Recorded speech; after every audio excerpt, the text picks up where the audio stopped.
बिस्मिल्लाहिर्रहमानिर्रहीम। आपके पास chapter number 1 article है मैथ मेजरिंग इंस्ट्रूमेंट। आज हमने मैथ मेजरिंग इंस्ट्रूमेंट के बारे में डिस्कस करना है। Number 1 beam balance. Beam balance are still in use at many place. In a beam balance the unknown mass is placed in the one pan and it is balanced by putting the known mass in the other pan। आप beam balance में हमारे पास beam balance बहुत से जगहों पर एक मास measuring instrument है। इससे आप किसी भी ऑब्जेक्ट का मास जो है फाइंड करते हैं। आप इसमें करते क्या हैं, एक पैन के अंदर जो है नाउन मास पुट करते हैं और दूसरे पैन में आप अननोन मास पुट करते हैं। नेक्स्ट हमारे पास है lever balance. Lever balance consist of system of lever. Lever balance जो है हमारे पास सिस्टम ऑफ लीवर पर जो है कंसिस्ट करता है। When lever is lifted placing the object in one pan and standard mass of the other pan. आपने जिस चीज़ का मास मेजर करना होता है उसे आप एक पैन में पुट करते हैं और दूसरे पैन में आप स्टैंडर्ड मास पुट करते हैं। The pointer of lever system moves the pointer is the brought to zero by varying standard masses.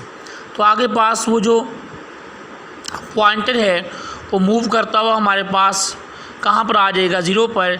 जब आप उसमें स्टैंडर्ड मैसेज को चेंज करते रहेंगे, एक टाइम ऐसा आएगा कि वो पॉइंटर जो है वो आपके पास कहाँ पर, ज़ीरो पर जो है वो आ जाएगा। जब वो ज़ीरो पर आ जाएगा तो हमारे पास वहाँ पर क्या शो हो जाएगा, वहाँ हमारे पास शो होगा आगे पास ही मैस ऑफ जो स्टैंडर्ड मैस है उसका मैस और अननोन मैस क्या हो गया है, इक्वल हो गया है। नेक्स्ट वीडियो हमारे पास है electronic balance. Electronic balance come in the various range, milligram range, gram range and kilogram range. Electronic balance है हमारे पास डिफरेंट रेंज में आते हैं। मिलीग्राम रेंज के अंदर भी होते हैं, ग्राम में भी होते हैं और हमारे पास किलोग्राम में भी होते हैं।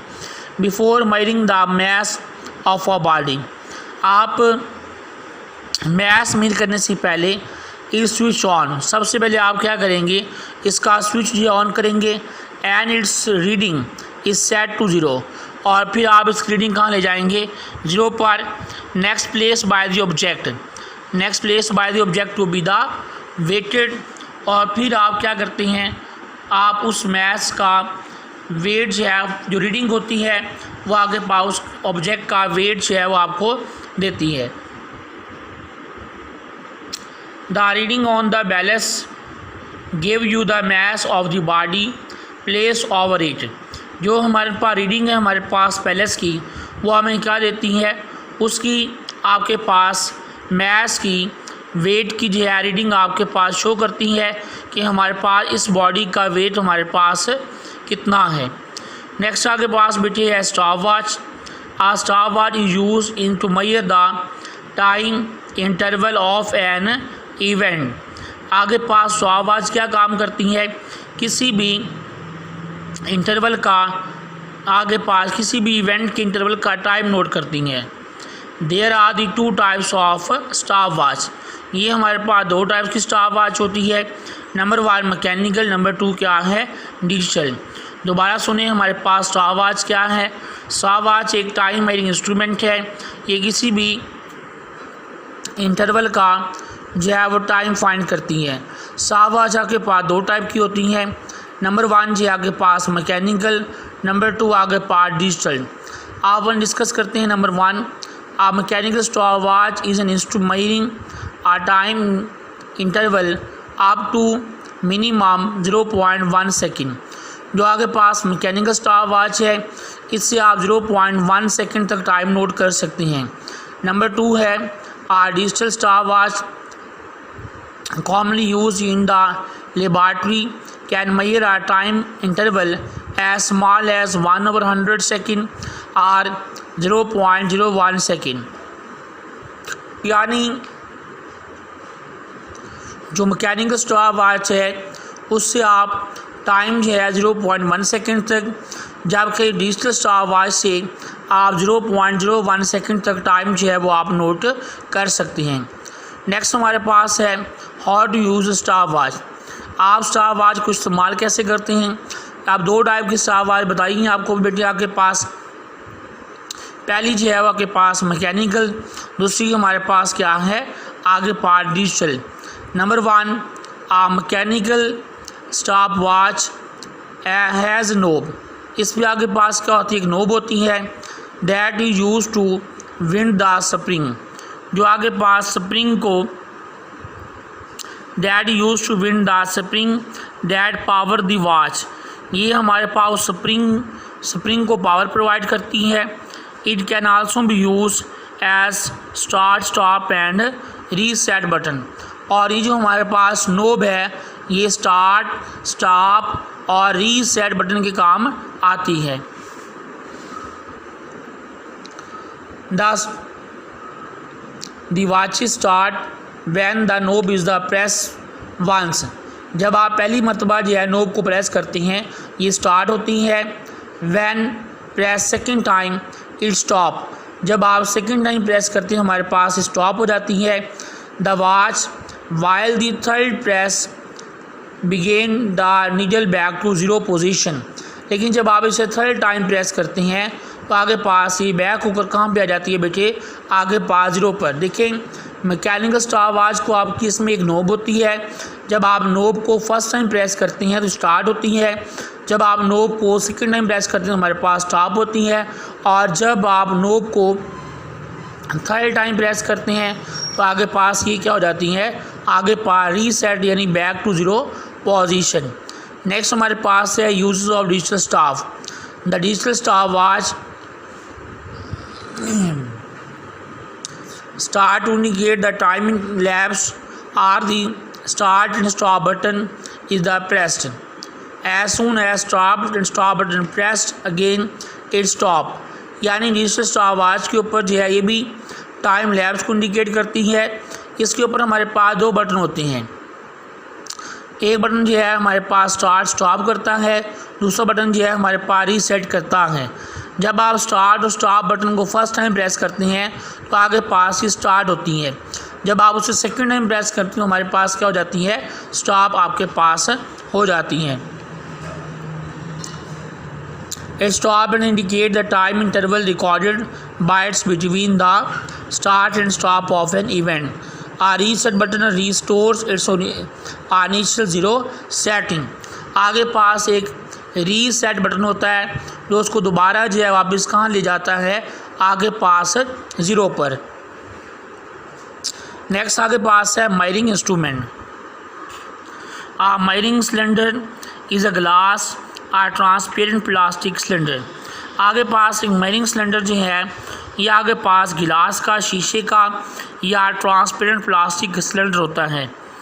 Indicated the volume in millimetre, और ये वॉल्यूम को जो है मिलीमीटर में जो है वो मिलीलीटर में क्या करता है, ज़ाहिर करता है।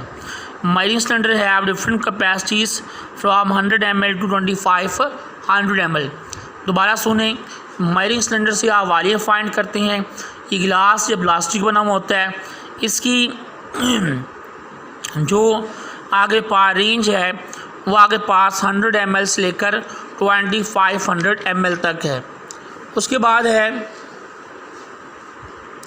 Measuring volume of any regular shape solid, कि आप अगर एक इरेगुलर शेप सॉलिड का वॉल्यूम जो है कैसे फाइंड कर सकते हैं। मैं भी यहाँ आपको डायग्राम समझाता हूँ। आगे पास ये एक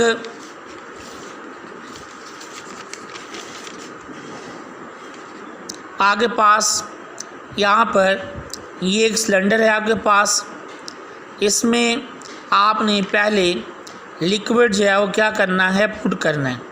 आपने सबसे पहले इसके अंदर जो है लिक्विड फिल कर लेना है।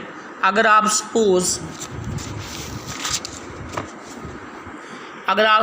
यहाँ पर आप पहले इस लेवल तक जो है लिक्विड जो है फिल करते हैं, वो उसका है इनिशियल वॉल्यूम। अब आप क्या करते हैं, किसी रेगुलर शेप स्टोन को आप अगर इसमें प्लेस करते हैं तो डेफिनेटली बाज का वॉल्यूम बढ़ जाएगा। अब इसका वॉल्यूम जहाँ चला जाता है वो आपके पास है वी एफ मीन आपके पास फाइनल आपके पास वॉल्यूम, वी आई मीन आपके पास इनिशियल वॉल्यूम। आप चाहते हैं कि आप इस स्टोन का वॉल्यूम फाइंड करें तो आपके पास volume V is equal to VF और माइनस क्या है VI, यानी आप फाइनल वॉल्यूम में से इनिशियल वॉल्यूम क्या कर दें, माइनस कर दें, तो बाकी हमारे पास किसका, स्टोन का वॉल्यूम जो है वो हमारे पास आ जाएगा। सपोज़ अगर मैं कहता हूँ पहले इसकी वैल्यू जो है वो 10 है, अब जो है 15 ml हो गई है, तो क्या करेंगे 15 minus 10 this is equal to 5 ml। ये 5 ml जो है वॉल्यूम है हमारे पास किसका, इरेगुलर शेप्ड सॉलिड का। अब इसे यहाँ से पढ़ भी लेते हैं, हम डिस्कस कर लेते हैं। आगे पास measuring standard can be used to find the volume of small irregular shaped solid that sink in the water। आगे पास कहता है इरेगुलर शेप सॉलिड का वॉल्यूम फाइंड करता है जिससे आप सिंक करते हैं हमारे पास किसमें, वाटर में। Let us find the volume of small stone, take some water in a graduated measuring cylinder. आप उसमें जो है कुछ पानी लेते हैं। Note that the volume VI of water in cylinder, tie the solid with the thread. अब आपने एक सॉलिड को जो है धागे से बांधा है। Lower the solid into the cylinder till it is fully immersed in the water. Note the volume VF of water, the solid volume of cylinder will be the VF minus VI। यानी जब आपने solid को उसमें put कर दिया, फिर आपने जो हमारे पास उसमें वॉल्यूम जो है वो नोट किया वो VF था और लिक्विड का वॉल्यूम VI है। अगर आप VF में से VI माइनस कर देते हैं तो हमारे पास क्या आ जाता है, आगे पास उस सॉलिड ऑब्जेक्ट का जो है वॉल्यूम हम लोग फाइंड कर लेते हैं। ये बेटे मेरे पास आज टॉपिक था। इंशाल्लाह हम नेक्स्ट दोबारा आपने नेक्स्ट टॉपिक स्टार्ट करेंगे। उस वक्त अल्लाह हाफिज़।